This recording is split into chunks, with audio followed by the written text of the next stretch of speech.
First and foremost comes the word passion.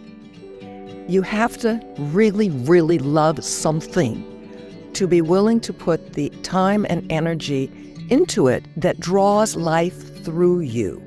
Your focus is what draws energy to you, and that's what makes you alive, vibrant. And the healthiest way is to have a passion. If you listen to most conversations about aging, a lot of the focus is on how to slow it down, hide it, or somehow turn the clock back. But my guest today offers a very different perspective. We're going to explore what it really means to stay vibrant as we age, how passion and purpose shape our well-being, and why it's never too late to begin something new. Welcome to Mind Blend. I'm your host, Karen Chong. In each episode, I talk with people who've experienced something real, and we break down what made the difference, so you can see yourself and the world around you more clearly, spot what you might have been missing, and move through life with a clearer way forward. If you like what you're hearing, share with those around you and subscribe to Mind Blend. You will help a lot in spreading the insights for anyone who can use them. Let's blend. So today, I have Dr. Noelle Nelson with me. She's a clinical psychologist, consultant, and author of many best-selling books. One of them being The Longevity Secret, How to Live Happy, Healthy, and Vibrant into Your 70s, 80s, 90s, and beyond. I love that title, by the way. Thank you. Dr. Noelle focuses on how we can all enjoy happy, fulfilling lives while accomplishing great things in love, at home, and at work as we appreciate ourselves, our world, and others.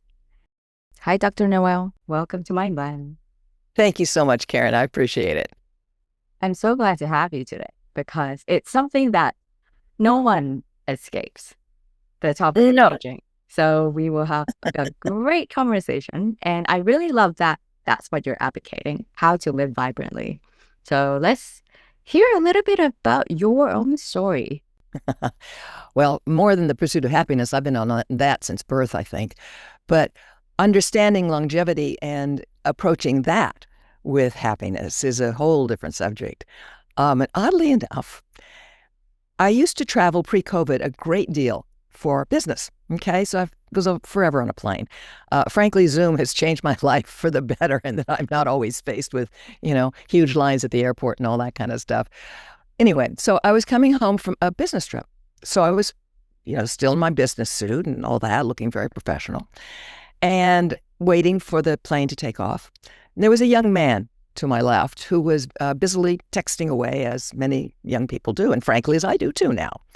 And the flight attendant said that it was time to power down our devices. They do that thing. And he paid her no mind whatsoever. He just kept texting away. Okay, fine. But then the plane started to taxi down the runway. And I'm thinking, this isn't great.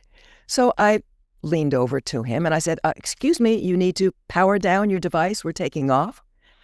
And he glanced at me and said, well, what would you know? You're old. Oh my God. And I thought, say what? Yeah. And I looked at him and I said, if you're lucky, if you're very, very lucky, you'll get to be old like me. Now, mind you, Karen, I'm not quite hit 60. And I was dressed professionally and so forth. And I thought, well, wait a minute. Is this how most people look at older people? I didn't know because I don't think about it. Why would I? I'm frankly happy, vibrant, blah, blah, blah, still working full time. Matter of fact, I'm still working, And so I thought, now that sparked my curiosity, okay? Because I am above all a researcher. I'm a clinical psychologist and people fascinate me endlessly. And so I started doing research and I found out that the young man was correct, that most people think that older people are dumb, stupid, inept, behind the times, you name it, and there's a derogatory term applied to us. Mm-hmm.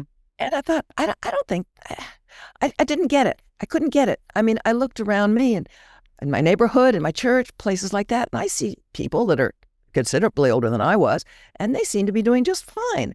Mm-hmm. So, sure enough, as I did my research, what I found is most of us over 60, 70, 80, 90, and even into the hundreds are happy, healthy, and doing just fine.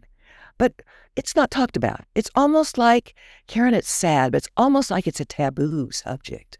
You know, the fact that there is a female weightlifter, bodybuilder at 100 is like something you don't want to talk about. Why? I think it's fabulous. You know? And a marathon runner, yeah, exactly. A marathon runner at 93, and artists in their 80s, and all sorts of one, to the point that, of course, I wrote a book because that's what I do.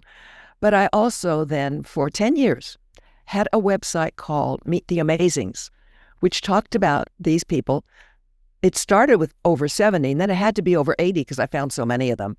And we must have posted well over 500 of them before finally, it was too much work.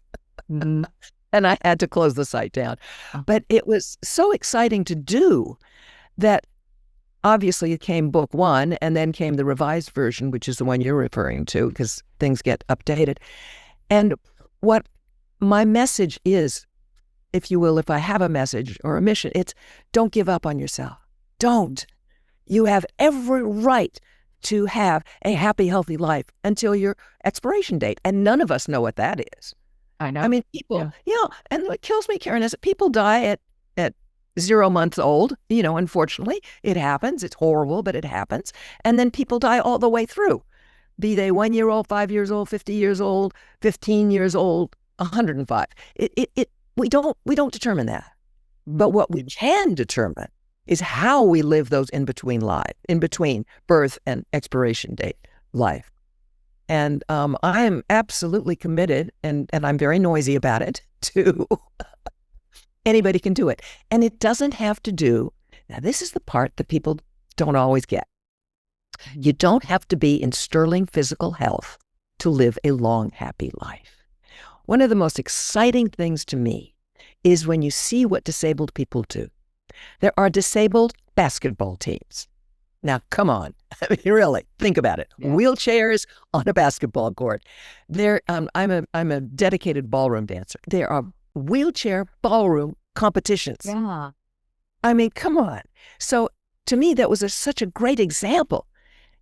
And then, of course, as I started looking into what I call the amazings, the older people who are still doing fantastically well, they have artificial hips, artificial knees, artificial ankles, maybe one arm, maybe two. I mean, it doesn't seem Alzheimer's. There was a fellow who went back to college at 87 with Alzheimer's. Wow. No kidding. Wow. Yeah. So it's all about figuring things out for yourself differently, and not like that fellow on the plane. I wish I could have slapped, but I don't do that. But I sort of did when I said, if you're lucky, right? Anywho, so that's how I got into it. I'm sure in your process of you writing your books, you said you're a researcher. You must have done a lot of research, and there's a posting on your website. I want to understand, what are some of the patterns that you notice for people who are living happily, thriving as they age, and just living a fantastic life? First and foremost comes the word passion.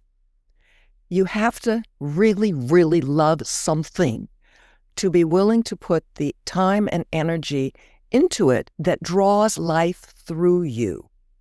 See, we often think of life as happening to us.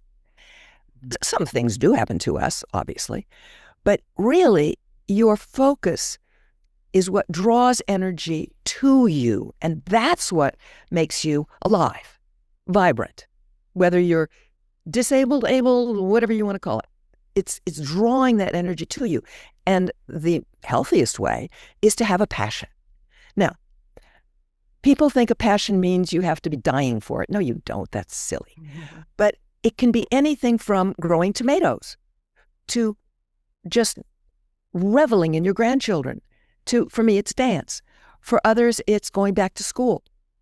For others, it's never leaving school. For some, it's volunteering. And it doesn't matter what the passion is. What matters is that it matters to you. So quite frankly, for me, growing tomatoes would be boring. But to somebody else, it lights up their life. Great. That's the important part. Yes. And then the second aspect, if you will, because for me there's three, is a purpose. We all need a purpose. We just do. And again, if you're a tomato grower, maybe your purpose is to grow plentiful enough tomatoes to give to your neighbors. Maybe it's to grow the biggest tomato for the state fair. I don't know. For me, I'm a competitor in ballroom. So for me, it's the competitions. That's my purpose that serves my passion. The two have to go together. Okay? That thing which draws life and energy through you needs a place to go.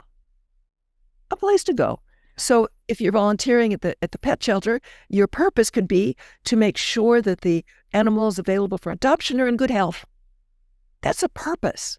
See, people sometimes think a purpose has to be to make $1 zillion, to go to the moon. No, it doesn't. A purpose is found within yourself.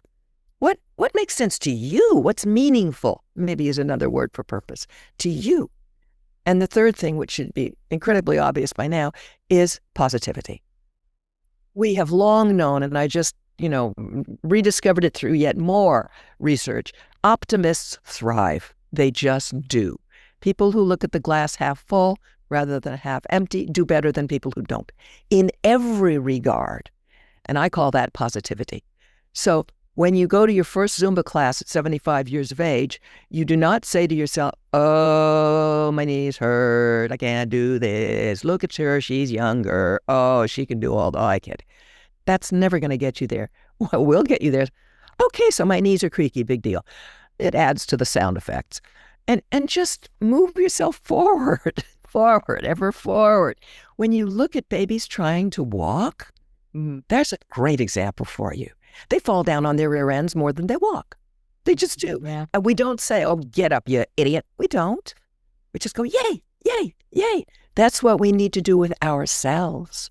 Yay, yay, yay. So that's the 3 prongs. So on the neurological side of things, how do these help this person move forward? You have the mindset, but how does that actually help your physical? Okay. Well, it's all connected, okay?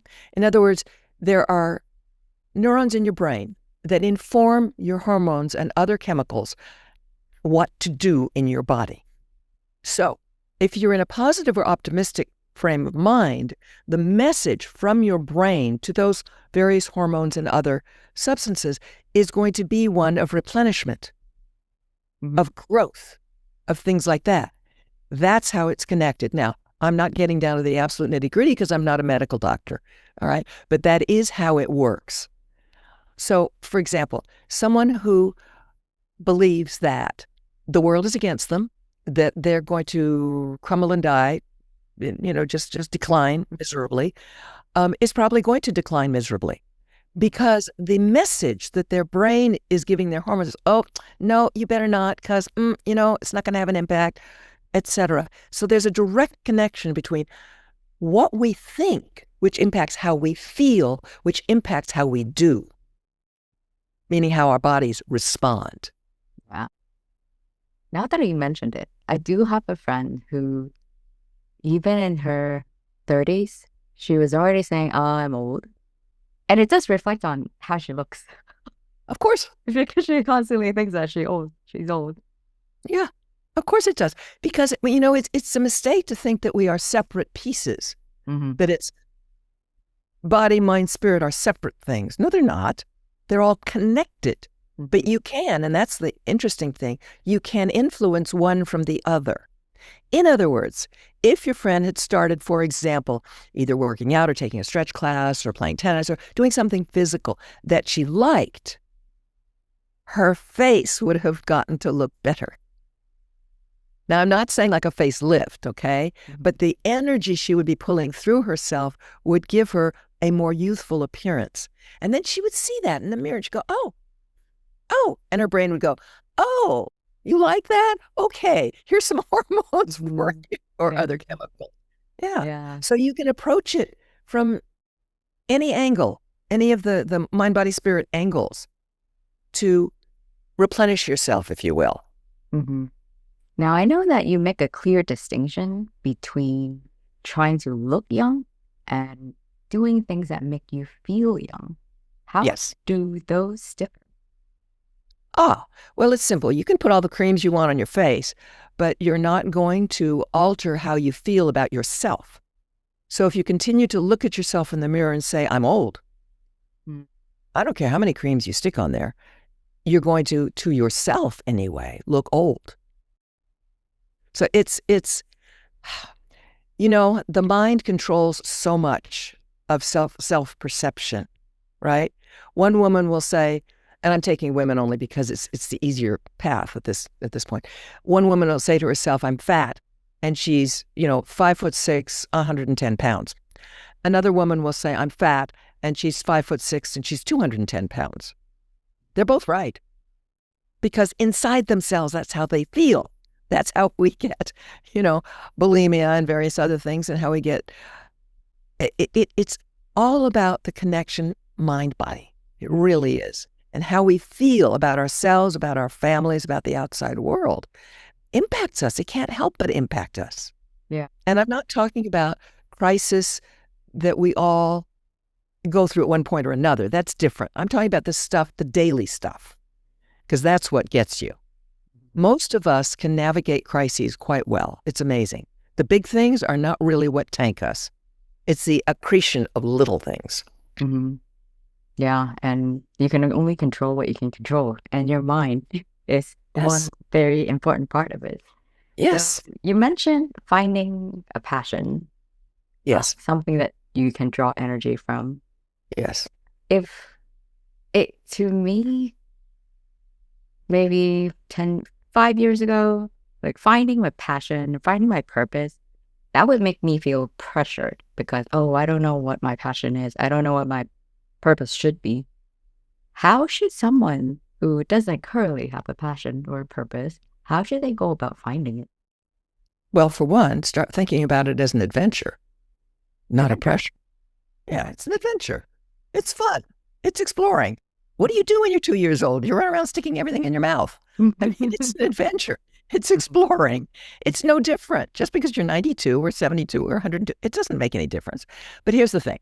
The more serious answer to your very legitimate question is, look to what in younger years you maybe always wanted to do or experience, and just, that's, I don't have the money, or I could never do that, or, that's just so not me, that sort of thing. All right.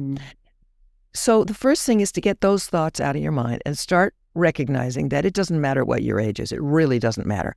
I have a friend who's an attorney, a corporate attorney, who decided to join a rock band in his 70s with other 70-year-olds in their garage. If you don't think that's hysterical, I can just imagine the neighbors.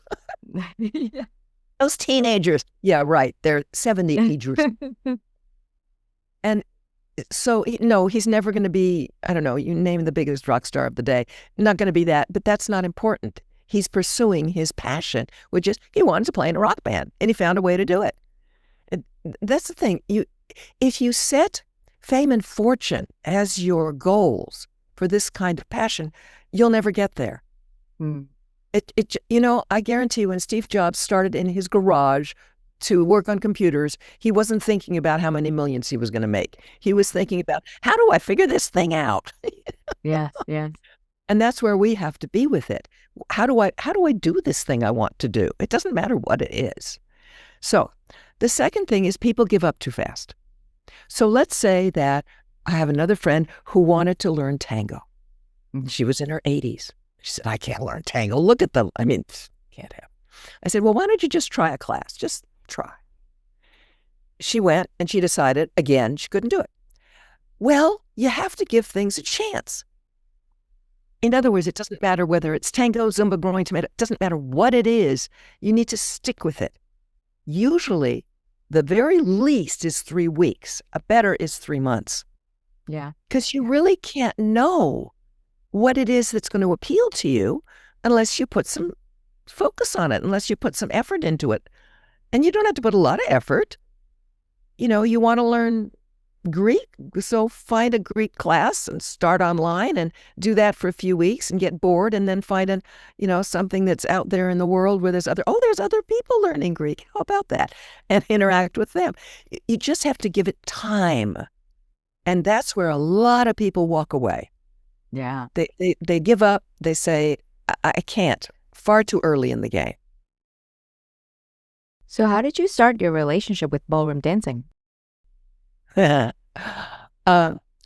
well, I was in my late 60s. I think I was actually 69 probably, and I started dating a fellow. And one day, just for grins and giggles, not with any purpose whatsoever in my head, I said, "Why don't we go dancing some night?" For no good reason other than I got kind of bored with dinner and a movie. Okay.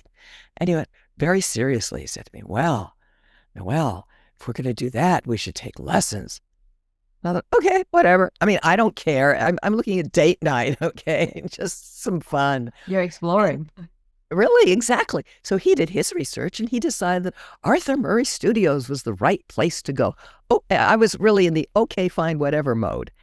And we went and we dated for about another 6 months or so. And once a week, we'd trot ourselves off to Arthur Murray and take a lesson together and go to dinner. Okay, that was that.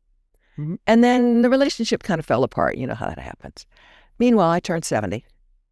I thought, I kind of liked this dancing thing. So I called up the studio and I said, I don't have a partner anymore, and I'm not about to go date somebody just because. Do you work with people on their own? I said, that's mostly what we deal with. I said, oh, can I try? And I said, sure. So I go in. My first private lesson, the instructor whirled me around the floor, and I swear, Karen, I was in love. Oh, Not with the instructor. that's a really, really good feeling. Oh, it's fabulous. So then it's the long slog uphill as you learn what you have to learn and so forth. But I was very lucky because the way the Arthur Murray Studios work, and this is not a promo for Arthur Murray Studios, but is that they believe that it should be fun, it should be friendly, it should be entertaining, and not just learning, which is nice because especially when you're older, it's like, thank you, I have a PhD. I've done enough school. Thank you very much. I don't really want to be schooled again. Yeah. And they make it easy and fun to learn. So at first it was just an occasional private lesson and some group lessons, and then little by little, I did a little bit more. And then the manager said, "Noelle, you really should compete." And I looked at him like he's out of his mind. I said, "Excuse me." He said, "Well, you have to start when you're at the beginner level, because if you don't, then by the time you get up a little bit higher in the levels, the ladies who did start at the beginner level are going to be way ahead of you." I thought, oh, we can't have that. And so I learned. And it's just funny to me, Karen, to look back because now I'm 78 and I've been winning awards and I compete internationally and I have an absolute blast doing this. Wow. Congratulations. Boy, thank you. But it's achievements. Well, yeah, but that's not to me the point really. The point is more, I found something that truly lit me up. I stuck with it because believe me, it is a lot harder than it looks. It's actually called sports dance. It is. I am more fit now than I was in my 40s. That's very good news. Well, yeah, no kidding. It's just funny. Propelling you even more. Really. So, and then to compete and then to actually be rewarded for competing. And it's at your own level. I mean, I don't compete with 20-year-olds. I'm in the 60s and over division. And there's an 80s and older division, which shows you how many people compete in ballroom. Mm-hmm. Yeah. Yeah. So, I mean, it's set up so that it's fair. Mm-hmm. You mentioned, like, if you're doing it out of passion, it's way more powerful than doing it for money. How is this so much stronger than doing it for money? How do I say this politely? Okay. Money's nice. I like money. I have enough of it to be comfortable, which is all I personally require. I think when you're in those striving years, I want to say 20 to 50, something like that, roughly, money is more important, I think, for most people. Now, personally, once I hit my late 60s, now 70s, it's nice. I still want what I had to be comfortable, but it's not a draw. It doesn't light me up. It's just nice. Yeah. And for me, there's a world of difference between nice and light me up. Yeah, that does make a world of difference. If it's just Yeah, nice, there's no how, there's no push, there's no drive. Like it's right, just nice. right. And You nice don't is need it. nice. No, but it's how do I say? It's beyond not needing. It's that it doesn't pull, like you said, drive. It doesn't generate something for. It's like sitting and watching TV. Okay, it's nice, but doesn't do anything for me. It's just nice. So occasionally, it's nice. But as a daily pursuit, 4 hours a day, I think not. It just doesn't do it for me. But everybody's different, Karen, and that's what's so important. People must follow what calls them. And you know when you hear the call. You just do. You knew when you were a kid. You know now. Most of us just refuse to listen. Yeah. Just Oh, I couldn't do tune it that. out. Right, right. So I think, well, then go scroll the internet, which is a wonderful resource, and find other people who are antiques, thank you very much, and enjoying that thing that you say you can't do. Mhm. Did you ever go through a period where, like, physically you're not quite like accustomed to the dancer lifestyle and maybe some injury? Did that Oh, you mean happen? like now when I have a dislocated hip? Or when you first started taking the dance lessons? Because there's something like mindset They is do one it thing. slowly. They do it Yeah. slowly. The way the training is taken is it's done slowly. Mm. You don't just launch into complicated stuff where your muscles are going to kill you. No, it's done slowly. Pretty much, before I was into ballroom, I did square dancing for a few years. And in square dancing, there's a saying, which is, if you can walk, you can square dance. And it was true. And there were lots and lots of older folk who squared dance very nicely because they could walk. Now, I bet you 10 to 1, there's one for disabled people in wheelchairs, but I just don't happen to know of it, square dancing.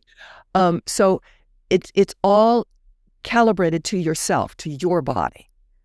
That's why I mentioned there is a lady who taught tango, I'm forgetting her name now, who had 2 artificial hips. You would think 2. And she said by, I think she was even getting an artificial ankle. I mean, she was in her 90s and things wear out. They just do. But nowadays they can pretty much replace a lot of things.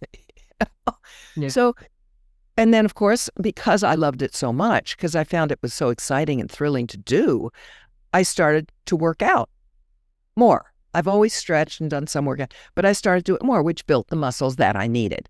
Now I work out a lot because I need a lot of muscle and strength and stamina to do what I do.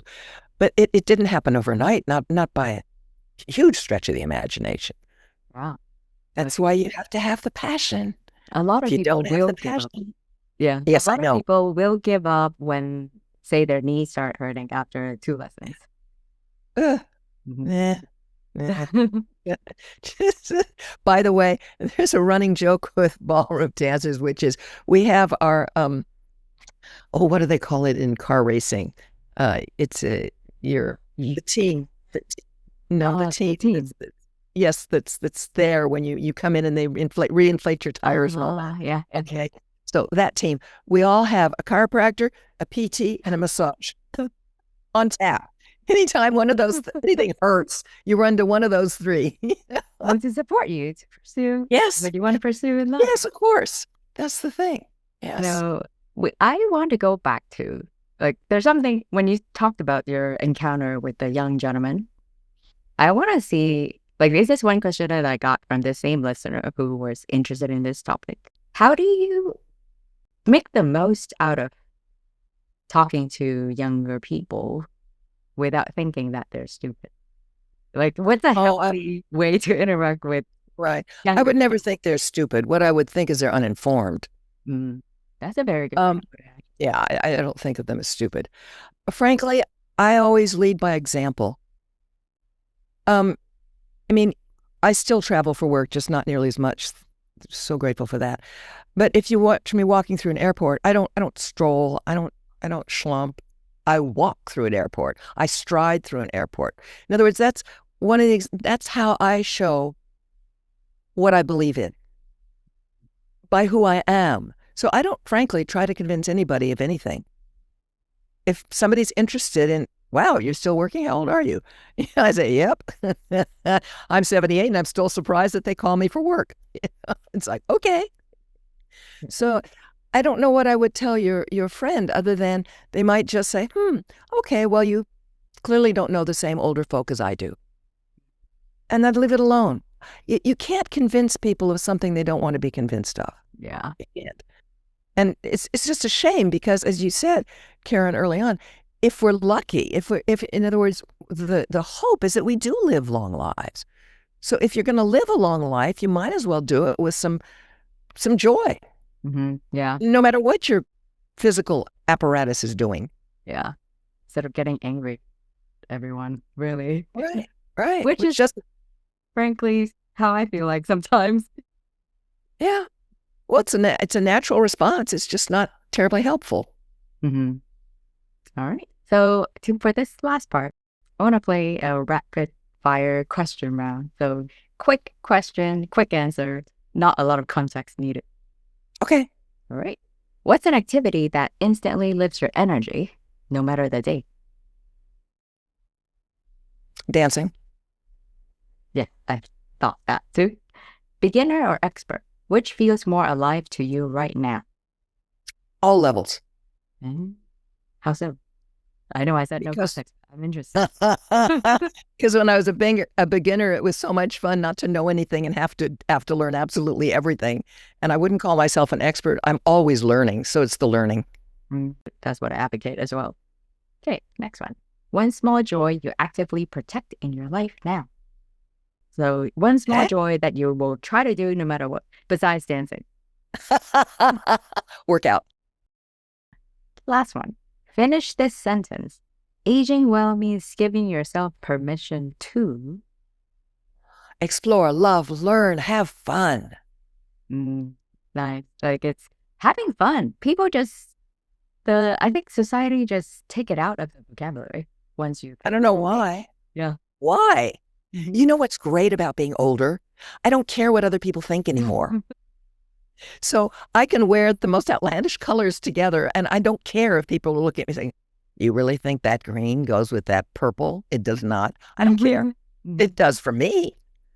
So that's one of the great joys. For me, I really didn't feel that freedom until my late 60s. Yeah. And I love it.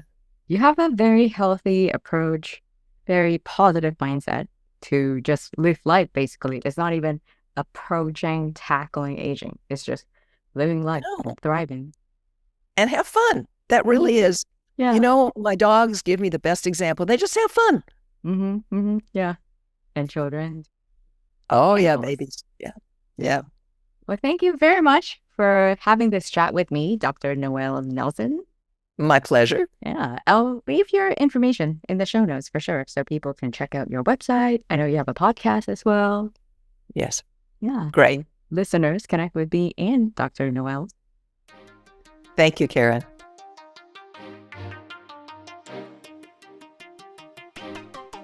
Thanks for listening to this episode of Mind Blend. If you enjoyed the conversation, don't forget to follow and share it with anyone who needs to hear it.